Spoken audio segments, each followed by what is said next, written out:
নমস্কাৰ আমি মানৱ ৰূপে জন্ম লৈ এই কথাকেইষা কিয় মানিব নোৱাৰো আমি মানুহ ৰূপে জন্ম হৈ পৃথিৱীত ভাল কাম কৰি আসলতে আমাৰ লগতে আমাৰ নৱপ্ৰজন্মসকলক আগবঢ়াই নিয়াটো আমাৰে কৰ্তব্য নহয় জানো হেয়েহে এই পাঠকজনে বৰ সুন্দৰকৈ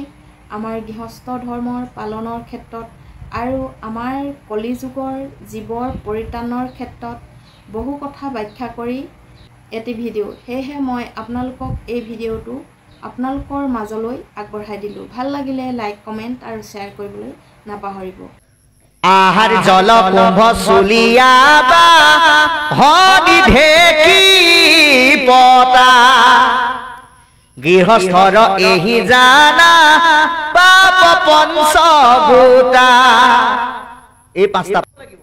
আমি কলিযুগত জন্মগ্ৰহণ কৰা প্ৰত্যেক লোকে কিন্তু পঞ্চযজ্ঞ পালন কৰিবই লাগিব সেইকাৰণে আইসকল ভাগ্যৱান এখন ঘৰৰ এগৰাকী আয়ে পঞ্চযজ্ঞ কৰাৰ যোগেদি পৰিয়ালৰ সকলোকে সেই আধ্যাত্মিক জ্ঞান দি গোটেই পৰিয়ালটো উদ্ধাৰ কৰিব পাৰে পঞ্চযজ্ঞ আমাক কৰিবলৈ কৈছে কলিক ব্ৰহ্মাদেৱে সাৱধান কৰি দিছে পঞ্চ পাপে পঞ্চযজ্ঞ যাৰ গৃহে নাই তাৰ গৃহে কলি তই বঞ্চিবি সৰ্বদাই যিখন ঘৰত পঞ্চযজ্ঞ নহয় কলিৰ যোগেদি সেইখন ঘৰত পঞ্চখুনা পাপ হয় আৰু য'ত পঞ্চখুনা পাপ থাকে তাতে কিন্তু কলি থাকে এটা পঞ্চখুনা পাপৰ পৰা পৰিত্ৰাণ পাবলৈ হলে আমি পাঁচটা যজ্ঞ প্ৰত্যেকখন গৃহস্থী ঘৰত কৰিব লাগিব এই যজ্ঞ কেইটাহে আমাৰ জনাটো কিন্তু নিতান্তই প্ৰয়োজন কিন্তু যজ্ঞ কেইটা জানিবলৈ হলে আমি পাঁচটা পাপৰ কথা জানিব লাগিব পঞ্চখুনা পাপনো আচলতে কি কাৰণ ভগৱন্তই আমাক অনুজ্ঞা পত্ৰ দি থৈছে যে তোমালোকে এই কেইটা পাপ কৰিবা একো নহয় মই দুখ নধৰো কাৰণ এই পাপ কেইটা নকৰিলে তোমালোকে খাবলৈ নোপোৱাকে মৰিবা ভগৱন্তই জীৱশ্ৰেষ্ঠ মানুহক এই পাপ কেইটা কৰিবৰ কাৰণে অনুজ্ঞা পত্ৰ দি থৈছে লাইসেন্স দি থৈছে এতিয়া এই পাপ কেইটা কি বাৰু আহাৰ জল কুম্ভ চুলিয়াবা হনি ঢেকি পতা গৃহস্থৰ এহি জানা পাপ পঞ্চভূতা এই পাঁচটা পাপ আপুনি আমি কৰিবই লাগিব এক নম্বৰ কি বুলি ক'লে জল এতিয়া আজিকালি বাৰু আমাৰ বিছনাৰ গুৰিতে পানী টেপ হলে বেলেগ কথা কিন্তু এটা সময় আছিল মানুহে পানী আনিবৰ কাৰণে বহু কিলোমিটাৰ অতিক্ৰম কৰি যাব লগা হৈছিল এই যে পানী আনে কিবা এটা পাত্ৰত তাততো বিভিন্ন ধৰণৰ চকুৰে নেদেখা জীৱবিলাক লাগি আহে সেইবিলাকৰতো মৃত্যু হৈ যায় সেইটো এটা পাপ আমাৰ মানুহৰ গাতে লাগে তাৰ পিছত কুম্ভ মানে কলহ অৰ্থাৎ অতীতত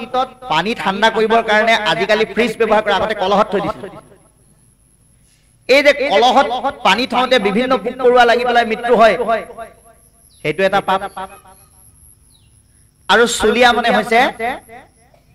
আহাৰ বনাবৰ কাৰণে যি আমি অগ্নি সংযোগ কৰো জুই ধৰো সেইটো এটা পাপ তাতো খৰি কিডালো এজোপা গছৰ পৰাহে কটা হয় গছজোপা জীৱ নহয় জানো সেইটো এটা পাপ খৰিৰ মাজত বিভিন্ন পোক পৰুৱা লাগি থাকে সেইবিলাক মৃত্যু হয় সেইটো এটা পাপ এই গোটেইখিনিকে একেলগে চুলিয়া বুলি কৈছে অৰ্থাৎ জুই ধৰোতে আমি যি জীৱ হত্যা হয় সেইটো এটা পাপ বুলি কৈছে আৰু বাহনীৰে চোতাল খাৰোতে বাহনী আগত লাগি যিবিলাক পোক পৰুৱাৰ মৃত্যু হয় ঢেকিত ধান বানোতে পটাত সৰিয়হ পিছুতে যে এটা জীৱই হত্যা হয় এই পাঁচটা পাপৰ কাৰণে আমি কিন্তু পঞ্চযজ্ঞ কৰিবই লাগিব যাৰ ঘৰত এই পাঁচটা পাপৰ পঞ্চযজ্ঞ কৰিব সেইখন ঘৰত কলি কেতিয়াও নাথাকে এতিয়া এই পঞ্চযজ্ঞ কি কি আমি অকণমান আলোচনা কৰিম যিহেতুকে ইয়াত পঞ্চযজ্ঞৰ কথা আহিছে এক নম্বৰ হৈছে ব্ৰহ্মযজ্ঞ ৰাতিপুৱা শুই ৰাতি বিছনাখনত শুই ৰাতিপুৱা আপুনি যেতিয়া চকু মেলিছে আপুনি বিছনাৰ পৰা জাপ মাৰি নামি নিদিব কাৰণ আপুনি যে সাৰ পাই উঠিছে সেইটো কিন্তু ভগৱন্তৰ কৃপা ভগৱন্তই কৃপা নকৰিলে পুৱাতে মৰি থকা মানুহৰ উদাহৰণ আছে গতিকে তেৰাৰ কৃপাত যে আপুনি সাৰ পাই উঠিলে ভগৱন্তক স্মৰণ কৰি মাটিত ভৰি দিয়ক এইটো হৈছে ব্ৰহ্মযজ্ঞ তাৰপিছত আহিল দেৱযজ্ঞ দেৱযজ্ঞ মানে হৈছে গুৰু সেৱা আমি গুৰু সেৱা কৰিবই লাগে কিয় গুৰু সেৱাৰ যোগেদি আপুনি 24 ঘণ্টাৰ ভিতৰত এজন হলেও সৎসংগ লাভ কৰিব এয়া হৈছে গুৰু সেৱাৰ মহিমা সেইকাৰণে প্ৰত্যেকে গুৰু সেৱা কৰাটো নিতান্ত প্ৰয়োজন আৰু গুৰু সেৱা কৰিবৰ কাৰণে প্ৰত্যেকৰ ঘৰতে আজিও যদি আমি কোনেও বনোৱাও নাই এতিয়াৰ পৰাই চিন্তা কৰিব লাগে আমি যাতে ঈশ্বৰক ৰখা ঘৰ এটা যাতে বনাই ল'ব পাৰো কাৰণ যিখন ঘৰত ঈশ্বৰক ৰখা ঘৰ নাই যিখন ঘৰত গুৰু সেৱা নাই সেইখন ঘৰৰ কিন্তু কেতিয়াও কৃষ্ণ থকা ঘৰ হ'ব নোৱাৰে আপুনি 5 মহলীয়া বিল্ডিং বনালেও তাত মিতিৰ থাকিব কুটুম থাকিব মমাই থাকিব শহুৰ থাকিব জেঠেৰি থাকিব খুৰখালি থাকিব কিন্তু ভকত তাত নাথাকে ভকত থাকিম বুলি কৈ ঘূৰি আহিব কি বুলি বোলে বাপ আপোনাৰ ঘৰত আমি শুশ্ৰূষা ঠিকেই পালো কিন্তু আমি আপোনাৰ ঘৰত থাকিব নোৱাৰিম নহয় বাপ বোলে কিয় কাৰণ আপোনাৰ ঘৰৰ ওপৰলে মুখ কৰিবলৈ ঢেৰ জেগা আছে কিন্তু তললে মুখ কৰা জেগা কোনে নাই সেইকাৰণে গ্ৰিল টাইলছ দি বনাব নোৱাৰিলেও বাহ বেতেৰে হলেও অকণমান ঈশ্বৰক ৰখা ঘৰ আমি বনাবৰ কাৰণে যত্ন কৰিব লাগে আমাৰ বহুতে কয় আমাৰ গুৰু গৃহ আছে বোলে ক'ত আছে বোলে পাকঘৰৰ মাজতে বেৰ এখন দি তাতেই সেৱা এটা কৰিছো আৰু নকৰিব সেইটো সমান অপৰাধ নাই ইপাৰে বনাইছে মাছ মঙহ তাৰ সিপাৰে যদি সেৱা কৰিছে সেই সেৱা ভগৱন্তই কেতিয়াও গ্ৰহণ নকৰে সেইকাৰণে গুৰু গৃহটো আমাৰ প্ৰত্যেকৰে লাগে আৰু 2 নম্বৰ কথা গুৰু গৃহত থাকিলে নহব সেৱা কৰাৰ প্ৰণালীটো শাস্ত্ৰৰ পৰা চাই ল'ব লাগিব এজন বাপক সুধিলো বোলো বাপ আপুনি গুৰু সেৱা কৰে নে নকৰে বোলে কৰো বোলো কেই টাইম কৰে বোলে মই পাৰিলে 3 টাইমে কৰো নোৱাৰিলে 2 টাইম কৰো বোলো প্ৰথম কেতিয়া কৰে বোলে ৰাতিপুৱা কৰো বোলো কেনেকে কৰে বোলে ৰাতিপুৱা শুই উঠিয়ে গা নোধোৱাকে কঁঠালে পিঠাগুৰিয়ে খাই লওঁ তাৰ পিছত গা পা ধুই লাহে লাহে সেৱা কৰি পেলাই ভাতকেইটা খাওঁ আৰু হয় নেকি ভগৱন্তই কৈছে দেহক পূজা দিয়া যিটো আমাক পূজয় তাৰ পূজা গ্ৰহণ নকৰো জানিবা নিশ্চয় যদি আপুনি দেহটো ধুনীয়াকে টনকিয়াল কৰি পেলাই যদি কৃষ্ণক পুজিবলৈ যায় ভগৱন্তই আপোনাৰ পূজা কেতিয়াও গ্ৰহণ নকৰে সেইকাৰণে আত্মাৰ আহাৰটো প্ৰথম দি ল'ব লাগিব গা পা ধুই গুৰু সেৱা কৰিহে আমি খাদ্য ব্যঞ্জন আদি গ্ৰহণ কৰিব লাগে তাৰ পিছত আহিলে জ্ঞান যজ্ঞ ঘৰত অকণমান হলেও যিকোনো শাস্ত্ৰৰ কথা পৰিয়ালৰ মাজত আলোচনা কৰিব লাগে এইটো হল জ্ঞান যজ্ঞ নিযজ্ঞ মানে হৈছে অতিথি শুশ্ৰূষা ঘৰত থকা জ্যেষ্ঠ শাহু শহুৰ জেঠাল যিসকল আছে তেওঁলোকক অতিথি মান্যতা কৰি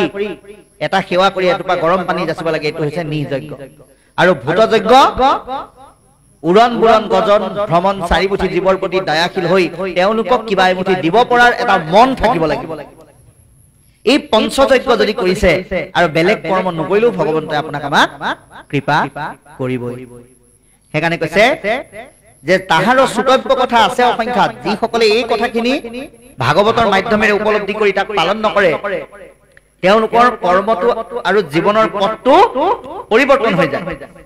হৰিৰ বিমুখ হৈ যায় সেইকাৰণে তেওঁলোকৰ আয়ু বিলাক ব্যৰ্থে আয়ুপাত বুলি কৈছে অভাৱত নষ্ট হৈ যায় কাৰণ তেওঁলোকে কি কৰে দিনক হইলে ধন কুটুম্বৰ চিন্তা কৰে দিনৰ ৰাতিপুৱাৰ লগে লগে চিন্তা কৰে কেনেকৈ দুপইচা অৰ্জন কৰি নিজৰ লগতে পৰিয়ালৰ সদস্যসকলক ভালকৈ খুৱাই পিন্ধাই টনকিয়াল কৰি ৰাখিব পাৰো নিদ্ৰাস্তি আলাপনে ৰাতি আয়ু হৰে আৰু ৰাতি স্ত্ৰী সংগত আৰু শয়ন কক্ষটো সেই দিনৰ কৰ্মবিলাকৰ কথাকে পাতে ঈশ্বৰৰ কথা পাতিবলৈ কিন্তু তেওঁলোকৰ সময় নাই যিসকল হৰি বিমুখী কি বুলি পাতে বোলে হেৰা এই কালি যে কিনি থৈছিলো 10 টকা দামৰ কবিখিনি বৰ বেয়াকে লুচ খাই পেলাই বেচিলো নহয় বোলে কেনেকে বেচে বোলে 10 টকাকে কিনি পেলাই 100 টকাকে বেচিলো আকৌ পিছদিনা কুটুম্বৰ কথা আলোচনা কৰিব হেৰা এই আমুকৰ বিয়ালে আমাক বাৰু মাতিছিলে নে নাই সিহঁতকতো আমি ঘৰত গৈ মাতি থৈ আহিছিলো ও দিনত যিবিলাক কাম কৰে সেইবিলাককে ৰাতি আলোচনা কৰি সময়বিলাক অতিবাহিত কৰে আৰু এনেকে থাকোতে থাকোতে তেওঁলোকৰ কি হয় মিছা বিষয়ত মাত্ৰ কৰে অভিলাষ বিষয়ৰ প্ৰতি লাখ বিলাখৰ প্ৰতি ধাউতি বাঢ়ি যায় কিন্তু তেওঁলোকে কিহেতু নেদেখে নৰে আপোন বিনা সেইকাৰণে নিজে নিজৰ ধ্বংস যে মাতি আনিছে তাৰ দ্বাৰা এইটো তেওঁলোকে উপলব্ধি কৰিব নোৱাৰে গতিকে বিয়া বাৰু কৰোৱা ল'ৰা ছোৱালী জন্ম দিয়াটো কিন্তু বিষয় নহয় বিষয় হল লগাতকৈ বেছি বিচাৰি ঈশ্বৰক পাহৰি যোৱাটোহে বিষয় গতিকে হেতু আমাৰ কেতিয়াও হ'ব নালাগে হেন জানি যাৰ ইচ্ছা মুখ্য কহৰ কথা পৰীক্ষিত তেবে শুনিও কৃষ্ণ কথা যে যাৰ মুখ্য সাধন কৰিবলৈ মন আছে হে ৰজা তোমাৰ দৰে ভগৱন্তৰ কথা শ্ৰৱণ কৰিব লাগিব দিবে চিত্ত কৃষ্ণ গুণ নাম কীৰ্তনত কৃষ্ণ ৰেখে পাদ পদ্ম স্মৰিবে মন ভগৱন্তৰ চৰণত চিত্ত দি ভগৱন্তৰ কথা স্মৰণ কৰিব লাগিব কাৰণ নাৰায়ণৰ স্মৰণেহে পৰম মংগল